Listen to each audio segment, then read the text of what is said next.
You are what you eat when it comes to supersizing and growing your business. Sharon Horne-Ellstrom here, an elevation white macadamia nut, white chocolate macadamia nut bar. Now that and sea salt caramel and caramel, anything caramel bars, I am likely to consume.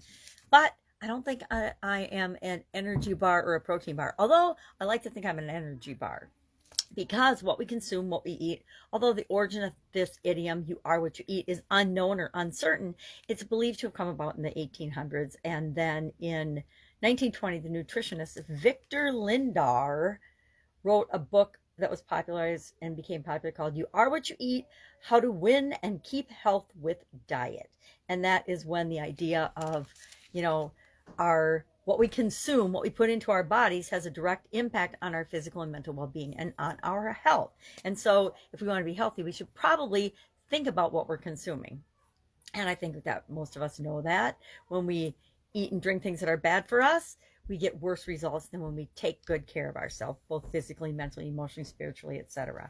So what does this have to do with growing and building and supersizing your business? I think it has everything to do with energy, and everything is an exchange of energy, including our businesses. So what we put into our body is an exchange of energy. We can't get and put more energy and take more energy out of our body than we put into our body with respect to food, water, exercise, movement, etc. And the same is true of our businesses. The resources that we put into our business matter when it comes to what the outputs are going to be for our business. If we put garbage in, we get garbage out. That works with our diet. It works with our businesses. It works with pretty much everything. What we put into things is what we get out of those things as well. So if we want to create a business that changes the world, we need to make sure that the inputs, the energy, the resources that we are using and putting into that business are the best they can possibly be to serve the customers and the people that we're here to serve.